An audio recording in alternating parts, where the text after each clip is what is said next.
In our series of discussions around data protection officer, let's talk about what kind of qualification and skills are expected out of him. Welcome to my YouTube channel where you daily see a new content on data privacy. And in this video, we are going to talk about qualification and skill sets that you expect from a person to assume a role of a DPO in your organization. However, at small scale, you may outsource a DPO, so you need to be careful about that as well, because these qualifications, not all organizations actually need a full-fledged DPO on board. So let's talk about the qualification and skill requirements. Okay, so first we'll talk about the qualification and knowledge.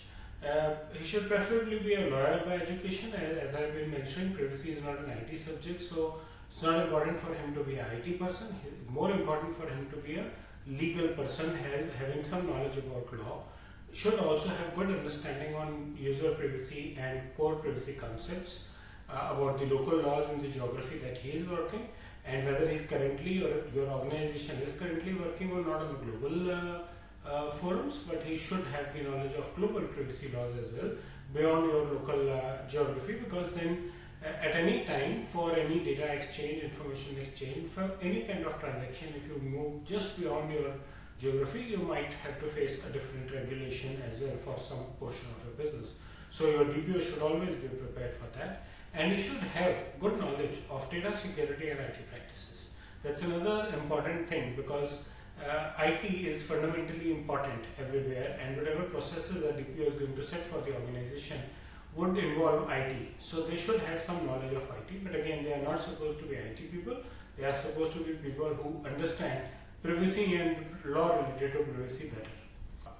To make sure that they find a good mix, you could look for a DPO which has knowledge of our industry certifications both in privacy as well as in IT security. IT security has been there for ages, but even in privacy, you have global organizations which are neutral organizations and provide knowledge about privacy and privacy laws. Like for example, CIPP, they provide core fundamental management and technology knowledge about privacy, and then they provide geography specific laws and courses around that. You have one in Asia, for Canada, for US, for Europe, and they have recently launched one for China as well. So you can look for those kind of certifications with the person who is applying for a DPO job. From an experience point of view, GDPR expects him to be handling privacy for at least 5 years. That may not be very good or expected qualification, you can say, in several other geographies, especially in countries like India, where privacy is a new concept, and we still are not fully equipped with all the rules in detail for privacy. But then he should have some experience on privacy in terms of learning and helping organizations build privacy practices. He should have experience in handling IT infrastructure and some idea about how IT audits are performed, especially from IT security point of view. So a lot of IT practices and security, because in some way or the other, privacy leads to data protection as well.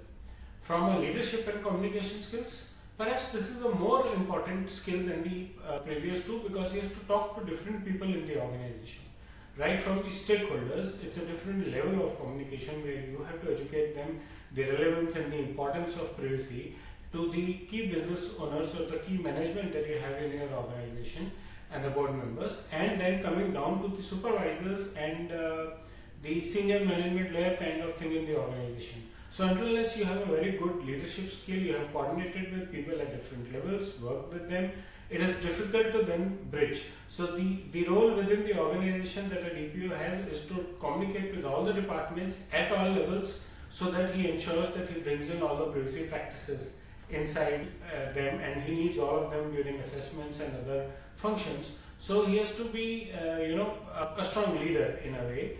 Communication skills have to be good, because again he has to talk to different audiences.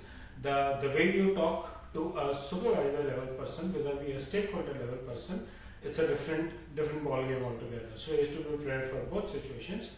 He should be a self-starter with the desire for continuous learning. IT will keep changing, so will privacy laws.